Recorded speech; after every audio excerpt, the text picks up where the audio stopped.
Welcome, everyone, to Talking Back to Suicide. This is your host, Diana.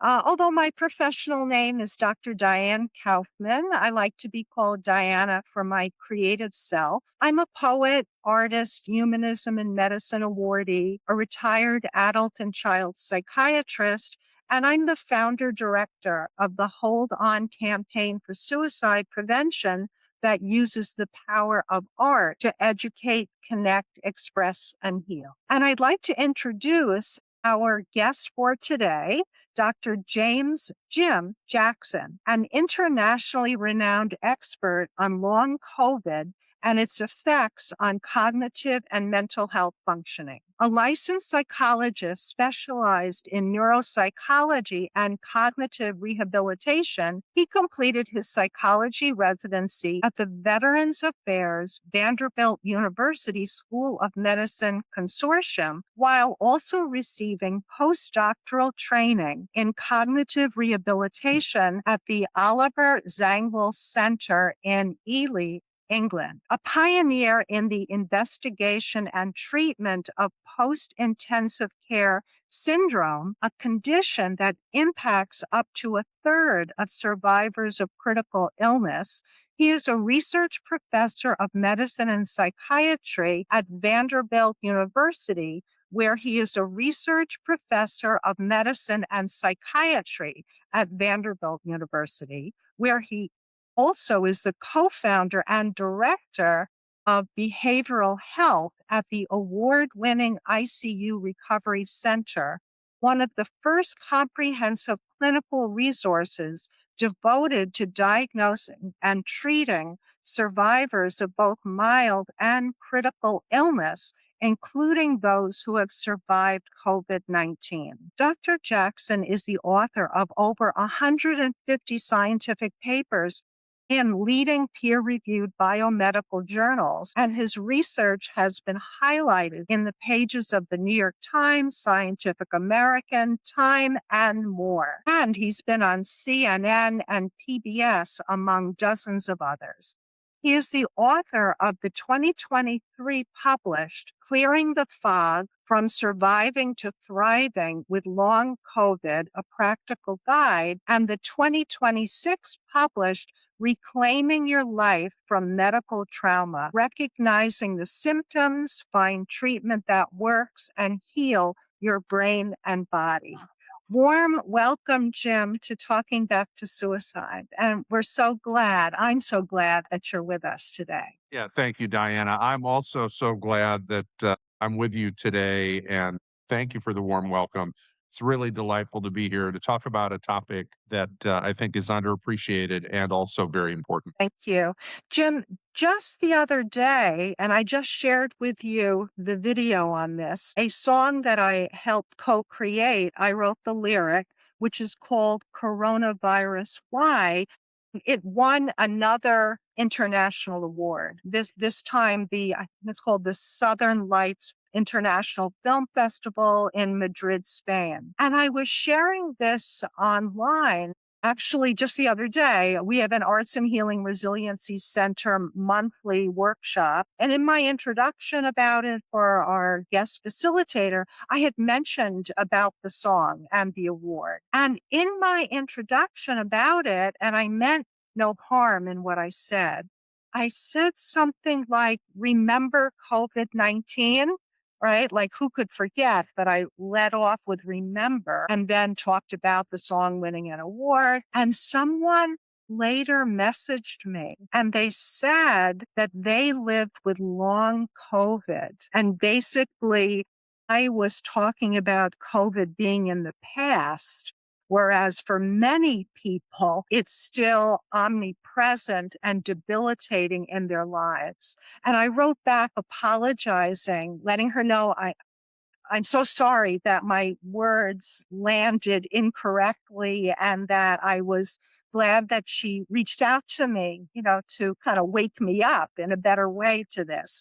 Could you speak about COVID and long COVID, not only physically, but emotionally and its relationship to mental health? Yeah, sure. I'm glad to, and that was kind of you for following up with her to I clarify. I apologized for what I Yeah, said. no, it sounds like you did, and there was no harm done, of course, but I think part of what is true is people with long COVID, they're in a constant state almost of activation. They're waiting actually for one more healthcare provider to disappoint or frustrate them. That is, they don't want that to happen, Yeah, but uh, but they're really quite vigilant about that because it's happened so often to them. It's happened so often where they feel like they've heard this message, and indeed they have heard the message. Put this behind you, yeah, you COVID know, is over. right? Mhm. Move forward.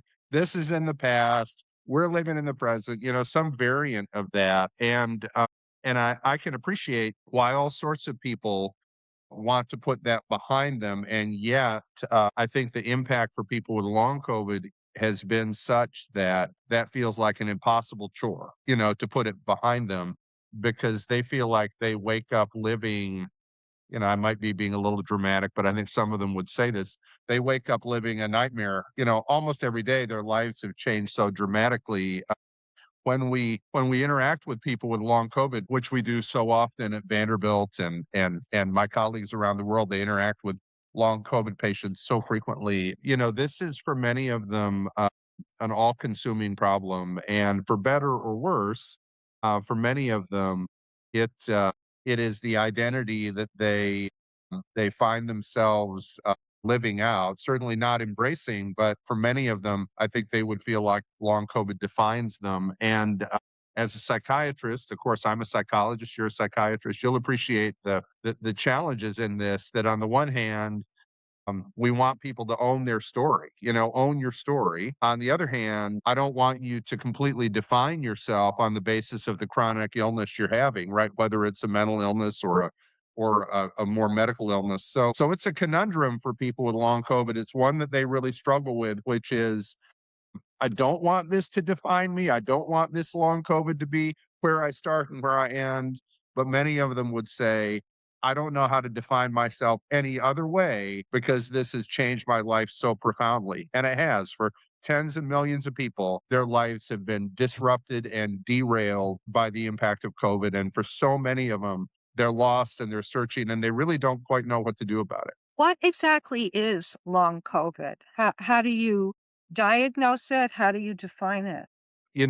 There was a famous Supreme Court case. Yeah, you'll be aware of this. People talk about it, where the Supreme Court some decades ago was asked to define the term pornography, and if you remember, one of the justices famously said, "I don't know how to define it, but I know it when I see it." And that that that paradigm, I think, applies a little bit to long COVID, which is I think there are different definitions and, people might quarrel a little bit about whether it is this or whether it's that. I think many clinicians would say, regardless of how one defines it, I know it when I see it. And in general, what it refers to, and I don't want to be casual about the definition. It's not that these things are unimportant, but what it refers to is a scenario where having gotten COVID, having tested positive for COVID, having developed COVID, the acute symptoms decrease and a subset of symptoms emerge and continue. And those prominently include physical fatigue, they prominently include cognitive problems, and also mental health problems as well. Now, whether mental health problems are an essential feature of long COVID, I'm not sure. Often the mental health problems are due to the development of cognitive problems and physical problems, right? Like once you have those two, then what emerges is depression, is anxiety, is PTSD, is OCD. But to me, that's the trifecta.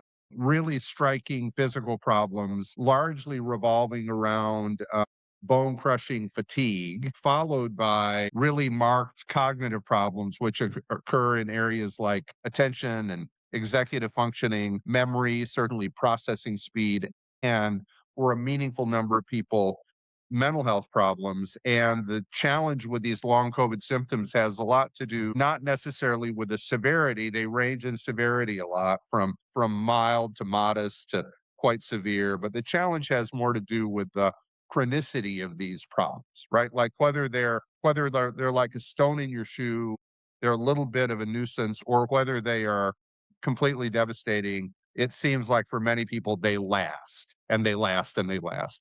And that's the hard thing. that it doesn't feel like they're going away. What is the biological understanding of what is happening that the person is not only not recovering, but new symptoms are emerging that don't go away? Yeah, there are a lot of debates about what the causes are of long COVID, and I'm not sure we exactly know what the causes are. I think we do know there probably isn't a singular cause necessarily, and it's complicated because many of the people that I see with long COVID, for instance, in the early days of the pandemic, their COVID was very severe. It resulted in them being in the hospital or often in the ICU. And there were mechanisms from being critically ill, for instance, independent of the COVID, that now have contributed to these downstream effects. So often I think it's a little bit of a complicated story. Inflammation plays a really meaningful role, I think, as it does in most things. We believe that inflammation is prominent. There are a lot of other mechanisms that have been bandied about. There are drug trials that are trying to get at helping people improve their lives by virtue of being less fatigued, let's say. Often those drug trials focus on trying to remediate an inflammatory problem by using drugs that might be used in the context of rheumatological conditions. For instance, we have a study at Vanderbilt called Reverse Long COVID, RVLC. It's gratefully funded by the NIH, and we're very excited about this large trial that is ongoing at Vanderbilt, at Emory, in your neck of the woods at UCSF. It uses a drug called baricitinib, which is an immunomodulator used with people with rheumatoid arthritis, for instance, among other problems. So there are a lot of studies being done predicated upon certain mechanisms, but I'm not sure that we necessarily know what the cause is, or perhaps I should say what all of the causes are. And how, from your experience and in your program, does one psychologically support someone who is having long COVID that has disrupted their life and continues to disrupt it and also to some extent diminish their life? Yeah, it's a great question, Diana. I'm a big believer in a both and as opposed to an either or framing of almost every problem we could think of, right? Like let's move away from all versus none. Let's move toward both and. And in this context, the both andness of supporting people with long COVID means I'm going to lead with a lot of validation because that seems honest and appropriate and right, with so much affirmation. And even as I'm leading with affirmation, validating how profoundly difficult this is, I am holding on to a lot of hope that people with long COVID can find a way to live a rich and meaningful life. Now, as a general rule, I think when you deal with patients who have been beaten down and battered, bruised by chronic illness, you don't really want to lead with talking about rainbows and unicorns and how perfect things will be, now or in the future. I think there's a certain cruelty in that. And yet, I think if you don't inject any hope at all into the situation, I think it often really is profoundly depressing. So my own approach is we're going to affirm you, we're going to validate you, we're going to make space for grieving and sadness and all the feelings that you have. And I'm going to make sure that in some form or fashion that is tethered to finding a way to embrace some measure of hope, because I do think there's a way to be hopeful about this, meaning people with really significant problems, even in the mental health arena, as you know, they can find a way to live a really rich and a meaningful life. The challenge that I often try to address in long COVID, and it's a thorny challenge, is that for many people with long COVID, as with so many forms of chronic illness, the way they formulate things is as follows. If my long COVID goes away, everything will be fine. If it never goes away, nothing will be fine. And I don't want to pick on that. I don't want to criticize that. I can see why people feel that way. However, I think that's an ineffective way of thinking about things, right? Because what if a chronic illness doesn't go away? Right? If we're waiting for it to go away, for things to be fine, they may never be fine. So there's a delicacy and there's a tenderness, there's a threading the needle dynamic related to the idea that you can live a rich life in the middle of all of these big difficulties. But ultimately, with our patients, I do think that's what we have to aspire to with them, helping them believe that, whatever the problem is. How do you help support spouses or other family members who may be in caregiving more so role with their loved one as they're being impacted too by the change of their loved one's physical status and also mood as well? Yeah, I think in the United States at least, or perhaps in the West, we often define an illness as an individual problem in a way that I wish we wouldn't. I mean, it is an individual problem, but I think it is also very much a family problem, right? It's a family problem, and I wish we would be better at framing it that way explicitly because that's the truth of the matter. I think. I work in the ICU at Vanderbilt with a lot of people who had COVID. Not that many people up there currently have COVID, but it wasn't that long ago, of course, that they did. And when you look at people in the ICU, what you see in ICU survivors, Diana, is you see quite high rates of PTSD in those patients. In some studies, 1 in 5 people have meaningful symptoms of PTSD, and in some studies, their family members have even higher rates of PTSD than the patients. So it's quite interesting, spending some time in the ICU with families, you understand that it's not really surprising. It's quite interesting, but not necessarily surprising. Similarly, with long COVID, there are many family members who themselves have developed anxiety and depression. They have struggled, even if they're very happy to jump in the deep end and assist. They've struggled with changes in their own role. They've struggled with concerns about finances. They've worried about what would happen if they got sick and went down, because then who's going to care for their loved ones? So it's really hard. And I think one way to support them is to help validate the idea that we need to frame this as a family problem, to invite the person with COVID to recognize, many of them already do, you're not the only one affected here, right? Like this is a challenge for you, and let's recognize that this is a challenge for your entire family, and let's build and develop this system based on the idea that this is hard for everybody, because it is hard for everybody. There's a lot of literature in the critical illness space, by the way, in the chronic illness space, I should say, in the chronic illness space, that says that when family members take on a patient's problem as their own problem. When I developed OCD, I talk about this in my book. In 2018, I developed quite significant OCD. That was really a problem for me. And my wife kindly, very beautifully said, Jim, this is also a problem for me now, right? Like this is a problem for us. I'm going to treat it that way. And this isn't just yours to carry alone. When we can get families to do that, the outcomes, I think, are better. And could you speak on what is pain? And I bring this up because, as you know, and many know, that suicide can be potentially not the wish to be dead per se, but I want to stop being in unbearable pain. And the person, perhaps through cognitive distortion, they don't see any other way out. And so the default is I'll kill myself and I won't be in any pain. Of course, potentially their problem with the pain could have been ameliorated while they were still alive, right? So suicide is a permanent solution, which could be a temporary problem or a problem that had some flexibility to it. And then also you're passing on the pain to all the loved ones that you left behind. Being in that pain increases risk of suicide. So there can be physical pain, emotional pain. I know that they have similar pathways in our brains. Could you talk about what actually is pain? Yeah, well, I'd love to. I mean, I appreciate you mentioning that it is not just physical pain, but it's also emotional pain. And I think it's important to note that it is, as you know, a hugely subjective phenomenon, right? Yes. Mhm. Right?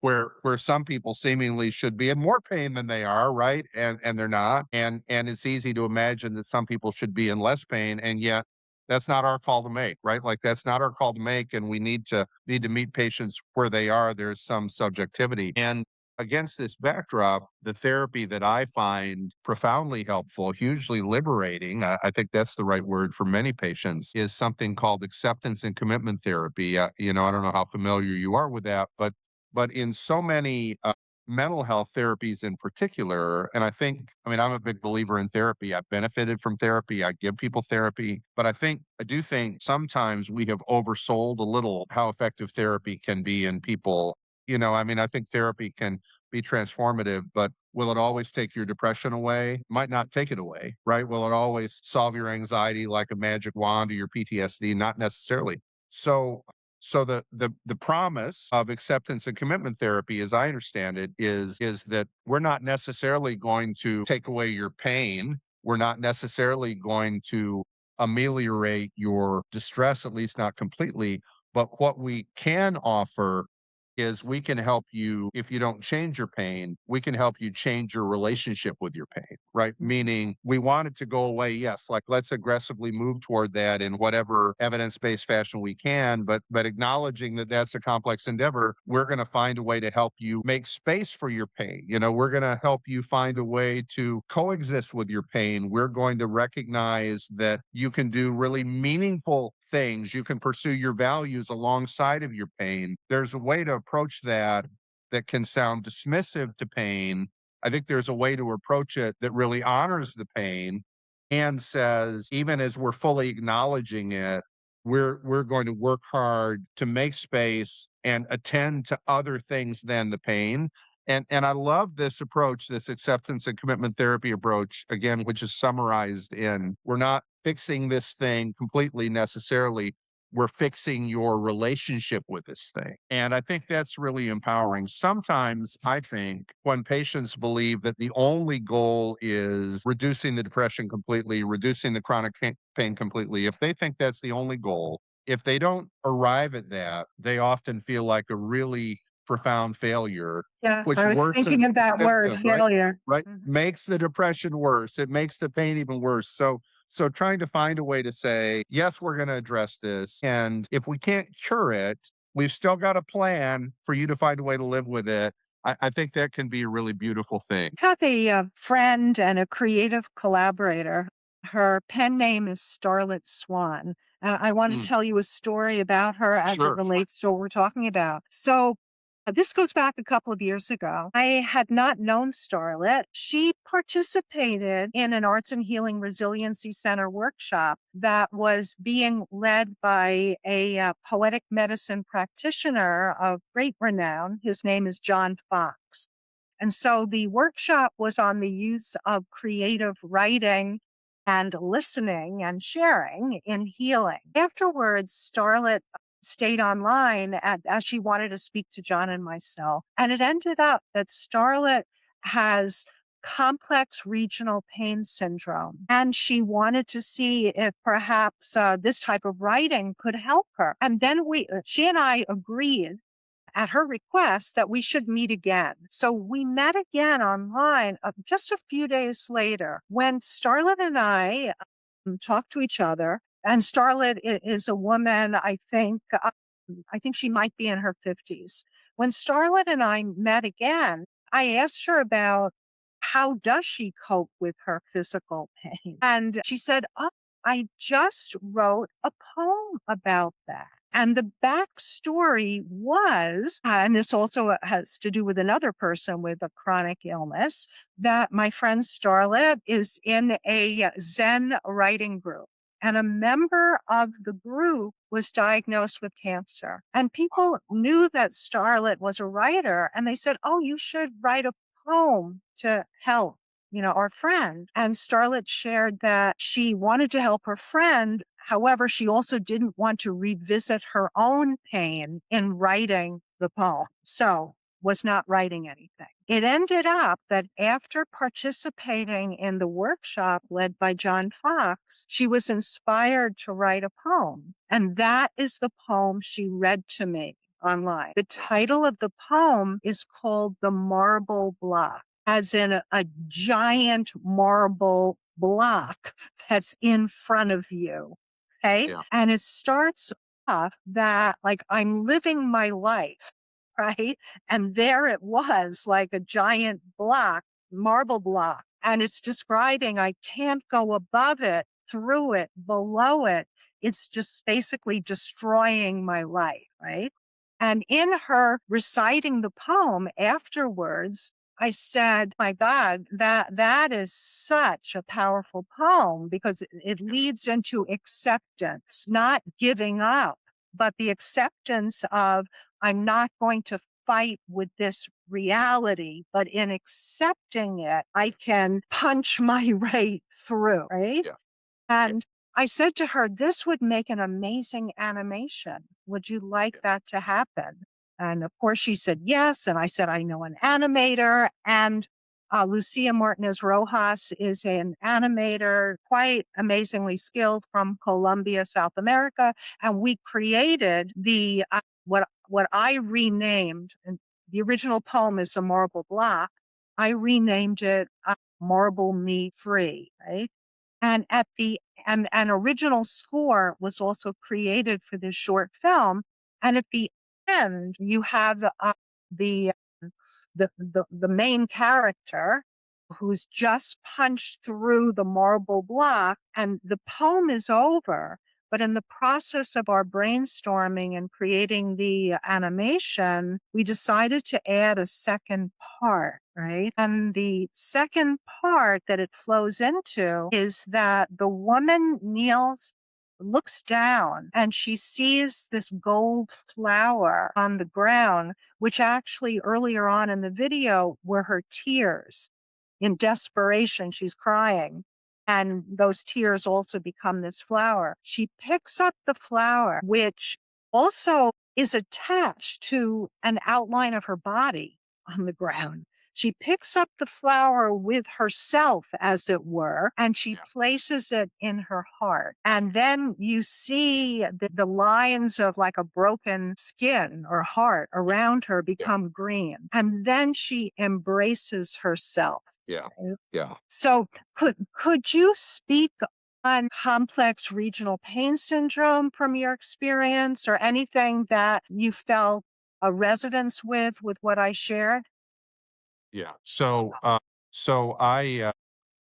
not an expert in pain as such, but that is, I'm not a pain specialist, but I work with patients as you do in pain all of the time. And what resonates so beautifully about this story that you shared has so much to do with acceptance, right? With finding a way to accept some really difficult and unpleasant things. I think it's so important. And I think for me, again, just to get a little personal, when I developed OCD in 2018, although I'm a psychologist and relatively sophisticated, I think I wasn't quite sure what was going on. And I went to see a psychologist, and she said, in so many words, she said, "You have OCD." And I said, "I really don't want to have OCD." And she said, "Well, you've got it."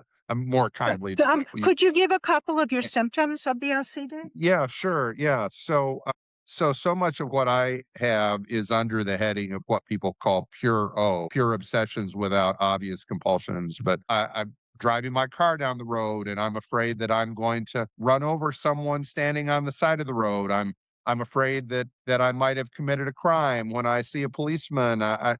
I'm worried that he's going to arrest me. I have these sorts of Yeah, thoughts often. Not a lot of compulsions, but a lot of obsessive thoughts that are at odds with my values. Back in the days of the pandemic, when I was being interviewed constantly, it seemed, about long COVID. I had this thought that I would burst out with a array of profanities at, the middle of a Zoom call, that it would be hugely consequential.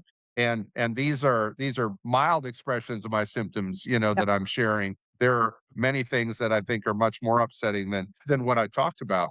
But the dance we did was her saying, "You've got OCD," me saying, "I don't want to have OCD, so let's fix it." And her saying, you know, "I don't think, Jim, that we just fix it, right? Like, you don't just flip a switch and fix it. Like, we've got to deal with it." And eventually her saying, this is the relevant piece, her saying, "You need to accept it. Why don't you consider accepting it?" And me saying, "Other people can accept things. I don't accept things," right? Like, I'm very arrogant, really. Like, I fix things. I don't accept things. And, Diana, this is the relevant part here, I think. Over a span of about a year or so, I went to therapy every week very dutifully and did the homework, et cetera, exposure response prevention, et cetera. And I made almost no progress. And my wife, periodically involved in the therapy some with me, would say, "Jim, you need to think about accepting this." And I would say, "Not accepting it. There's no way I'm accepting it." And one day, I mean, what the dynamics were, I don't know. But one day I woke up and I thought I had an epiphany and I thought, I think I'm ready to accept this now. I think I'm going to accept it. And in a moment in time, it kind of happened. I mean, I'm sure I've been building up to it, but I decided I'm going to accept it and called my psychologist and said, I think I'm ready to accept it. And when that happened, Diana, the intensity of the symptoms dissipated so completely. And I started this healing journey that 8 years later has been really substantive. And I think when I mention to patients with pain or emotional pain, perhaps not just physical pain, when I mention after building a lot of credibility with them, the idea of acceptance, the first thing that they say is the same thing I said. I can never accept this. I won't even consider accepting it because I think many people equate acceptance with giving up, giving in, resignation, quitting. I don't see it that way at all. I think to me, acceptance is a very practical reality, which is if this isn't leaving, right? Like if the big marble block isn't moving, what choice do I have other than to acknowledge that it's there and figure out how to go about living my life, right? And I think the invitation to acceptance, which is very complicated clinically, the invitation to acceptance with patients has a lot to do with inviting them to consider that it's not giving up and that actually it may be the way to reclaim their life, right? And they may, if they can consider it, they may find this is a pretty advanced development that there actually are some beautiful things that can develop in the context of this difficulty, right? And this is, Diana, this is the post-traumatic growth that we sometimes see in patients, right? Where yes, the long COVID isn't good, yes, the chronic pain is not good, but the struggle in dealing with it can foster gratitude, it can foster a different perspective, it can foster deeper relationships. I can say some days now, I'm very grateful for my OCD, not every day, but some days I can see that it's been transformative for me. And we don't need patients. I don't want patients to tell me that their long COVID has been transformative for them. Like that's not the goal for them to say that. But I do think the goal is to become flexible enough in the context of pain to recognize that yes, you can live with it. And if you're curious about it, you may realize that there are elements of this difficult thing that could even be a gift. And that takes a long time to get to that place. That's not where people want to start, nor is it where they should start. As you were speaking, the word grace popped into my head. Do you think, and I'll put this in quotation marks, do you think there's a spiritual element to acceptance? Not I necessarily religious, but some sure. spiritual opening up? I think there is. I mean, grace is a word, I have a deep religious faith. I have a spirituality that is meaningful and strong. And I have as you do, I think, a sense of transcendence, a belief that there's a bigger story than what is unfolding. Just in my neurons firing. That's my belief. I think there is a spiritual dimension to this grace for sure. And I think the idea of treating ourselves with kindness and with grace is so important. I mean, I see a range of people with long COVID who do better in therapy and who do worse. That is, they have better outcomes, more desirable. Alternatively, they get stuck a little more. And often that sticking point, I think, has to do with having a really hard time connecting with that grace, especially toward themselves. Often our patients are very able to be kind and tenderhearted, gentle, loving with others, and as it relates to the way they see themselves, they're often so critical and so harsh, and they're often so deeply ashamed that they can't change their symptoms by the force of their own effort. And often these are my patients, often quite successful people who, in other times and places, had gotten a lot done in their lives by virtue of effort, right? They had just worked harder, they had just pushed through. And so they're trying to apply that to chronic illness, and it's like nailing jello to the wall, right? Like it just won't work.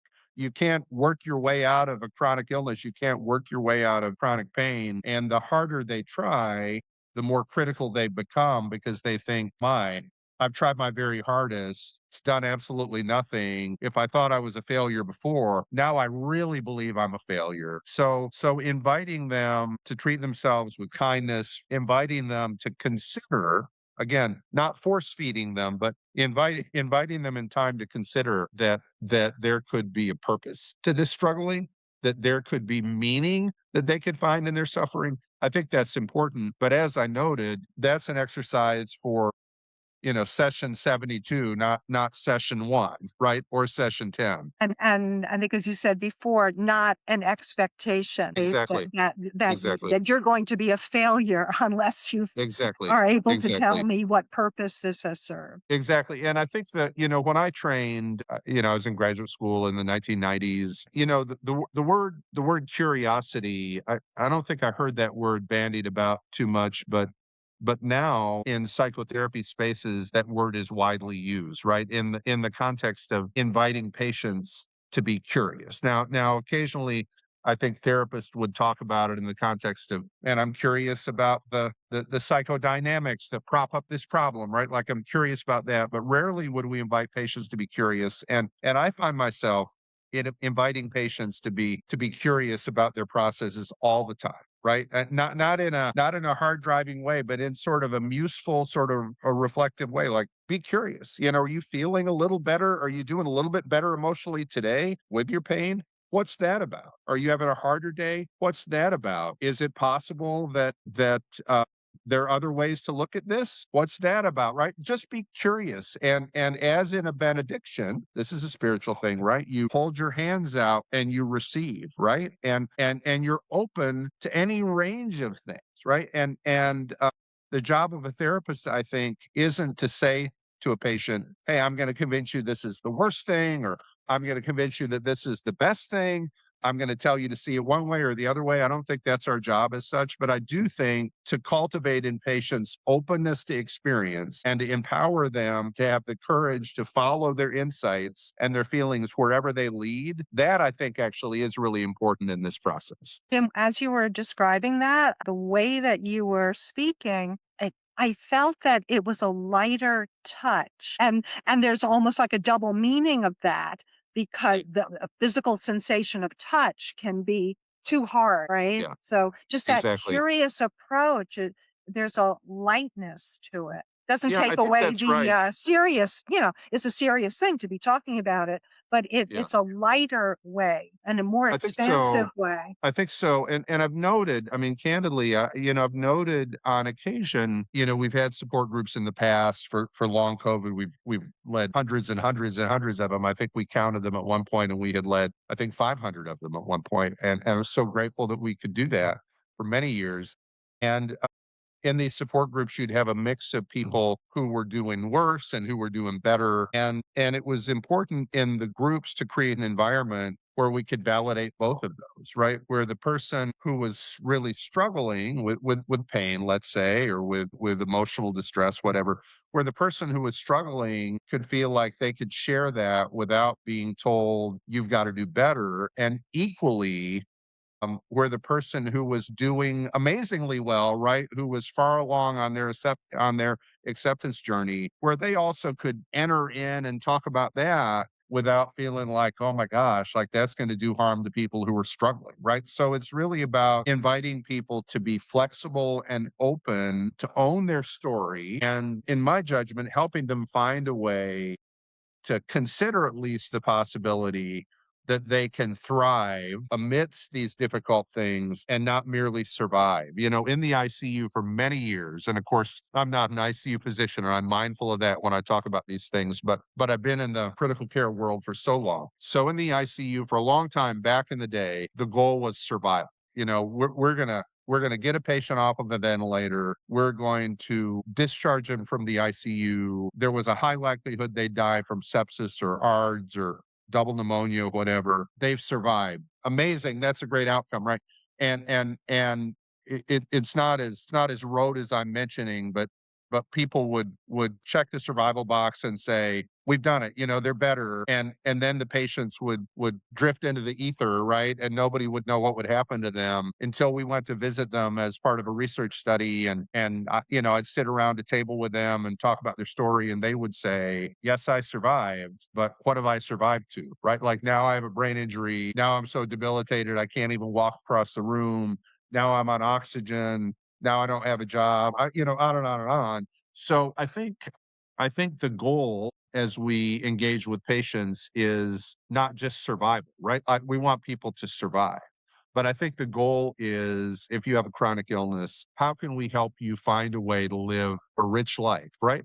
Maybe not constantly, but a rich life. And I think, what happens with suicide, as you noted, is people can't conceive of the idea that they could one day live a rich life, right? Like, their pain is so profound, their imagination becomes so limited with regard to the sort of future that they could tolerate, that they do make a permanent decision, as you noted, to uh, to address an issue which may or may not be permanent, but very often would look different, right? If they had managed to engage a little longer or engage a little differently. So I think holding out hope, not the hopium variety, not the simplistic, naive, "It's fine, everything's fine," but sort of a robust belief that, for many people, things can get better, and even if your physical symptoms don't go away, you can find a way to make connections, you can find a way to find some meaning, you can find a way to find a rich life.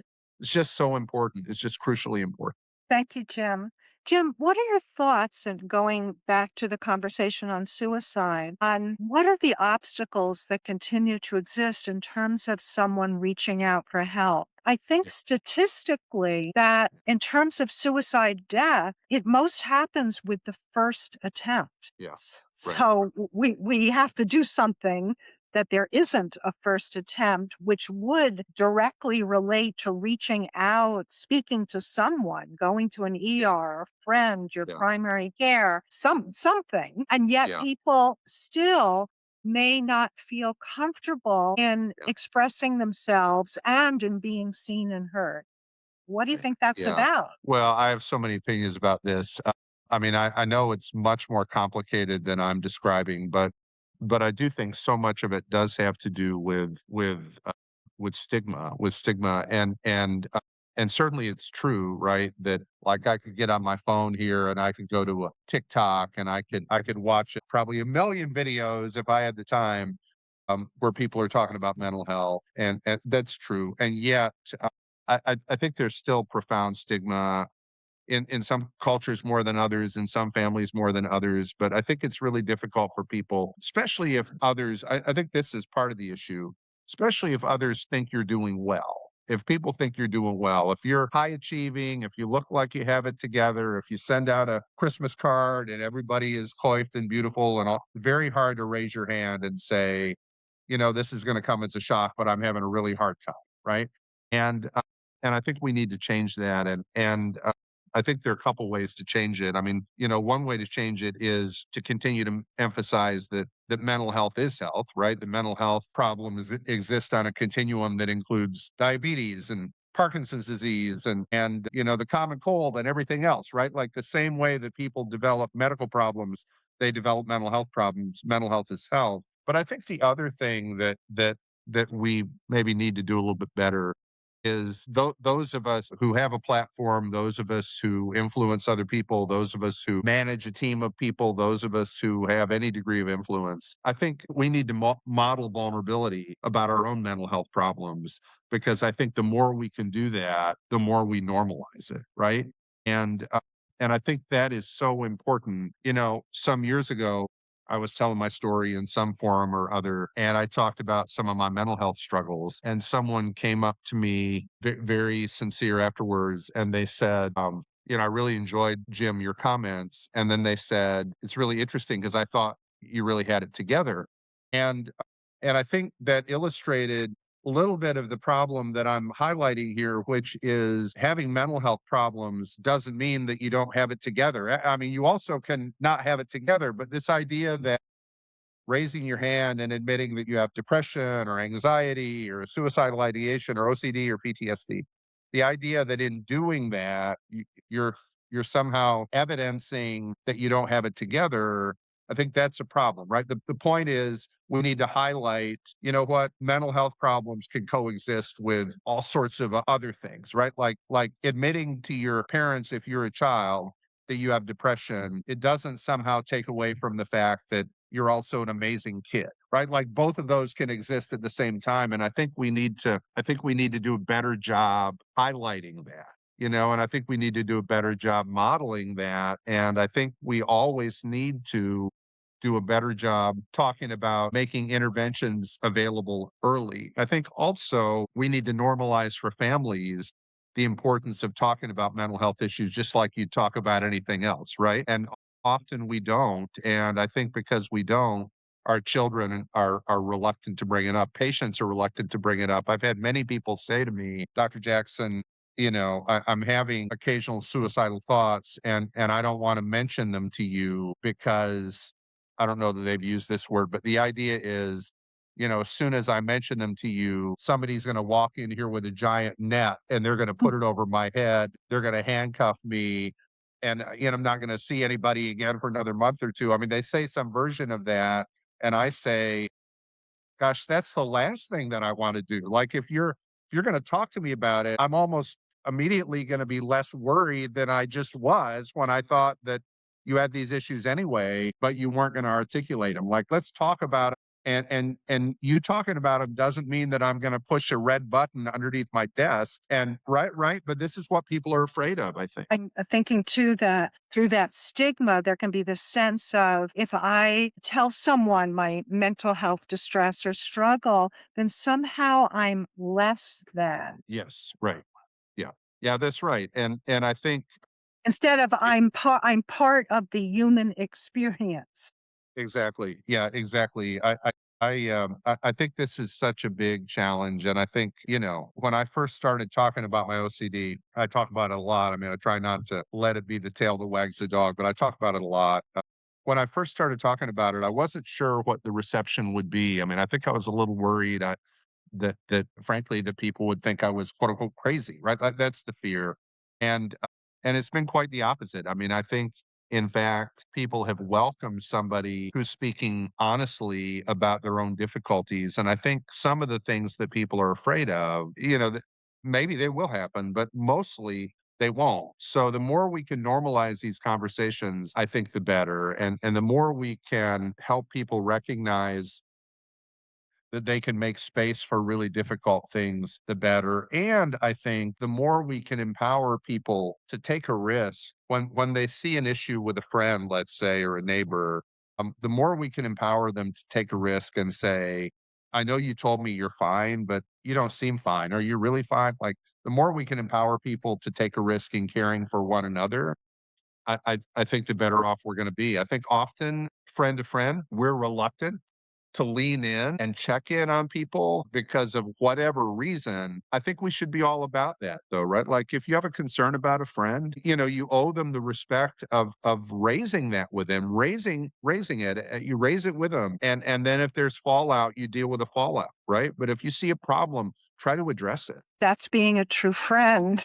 And I've Yeah. heard this conversation too when I was practicing child psychiatry with a teenager talking about their concern for a friend, but they haven't necessarily reached out, whether that's to their friend themselves, to a teacher, a counselor, to the parent, because they're afraid that their friend will be angry at them, right? Yeah. But I it's think better I to think have that's right. an alive friend Yeah, than one that's no longer alive, right? Um, exactly. Go ahead. I'm sorry, Diane. I apropos of being vulnerable and transparent, and I've shared this on the podcast and other places many times, but I don't think you know this about me, that when I was in medical school, I attempted suicide Yeah, and was medically admitted and later was diagnosed with bipolar 2 disorder, which is I see. hypomania and depression. Right. And I'm going to share another aspect of this, which I sometimes also share in terms of family perceptions, right?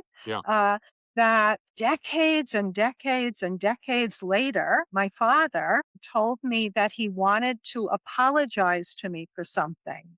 And my dad was not the kind of man that apologized.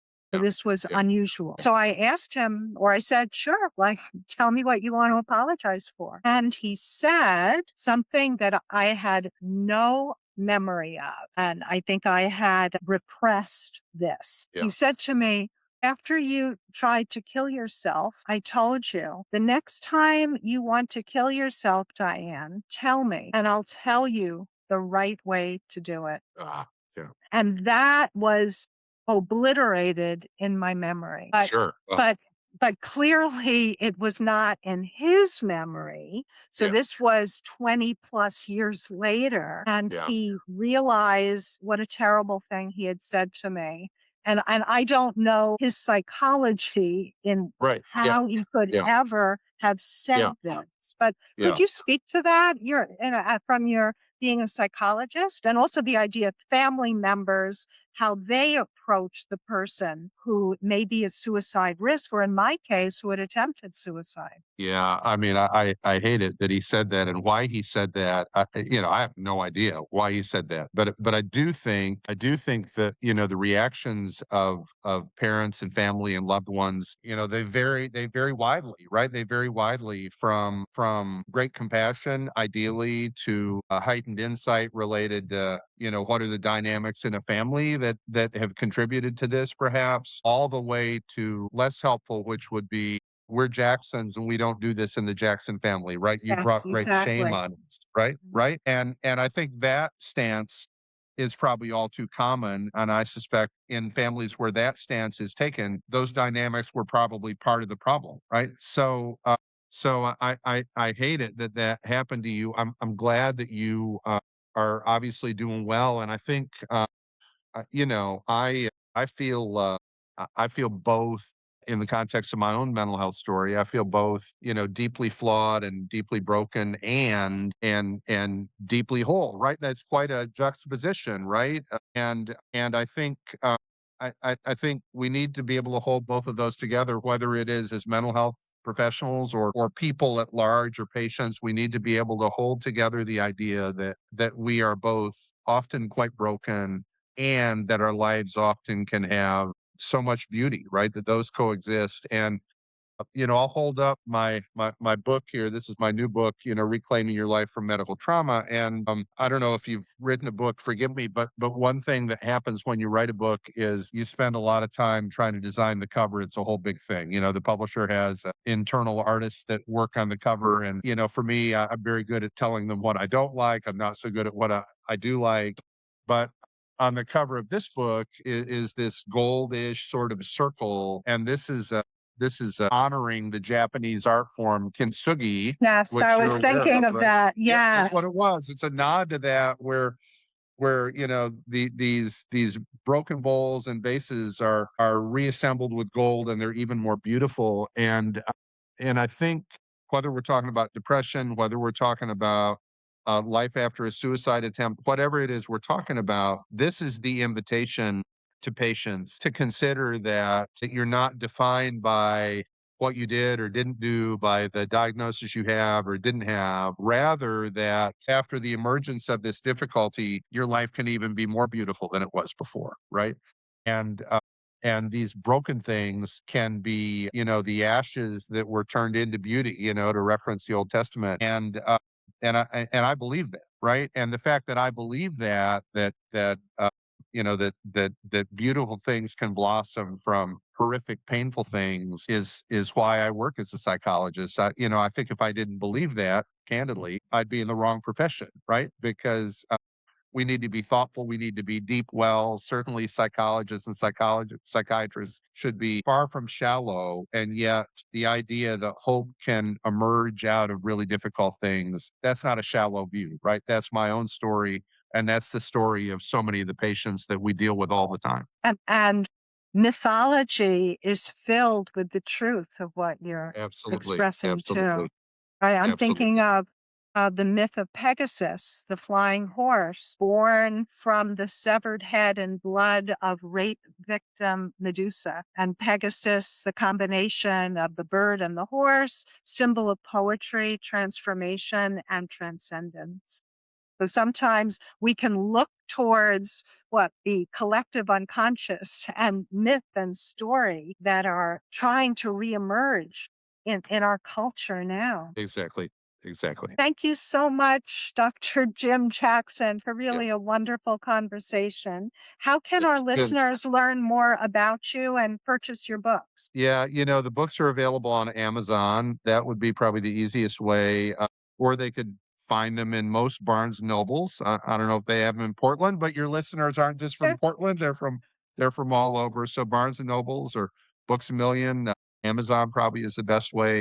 I do have a website. I don't go to it very often. I think it's drjimjackson.com, I think, but if you Google me, you can Yeah. find me, and if you send me an email at my Vanderbilt address, I'm really good about responding to those. I'm grateful when people reach out to me, and I'll respond. The other thing I would say is, if your listeners are grappling with long COVID and, I can't provide treatment, but if they need some guidance about a clinic to go to or a referral, we're happy to assist with that. Thank you so much, Jim.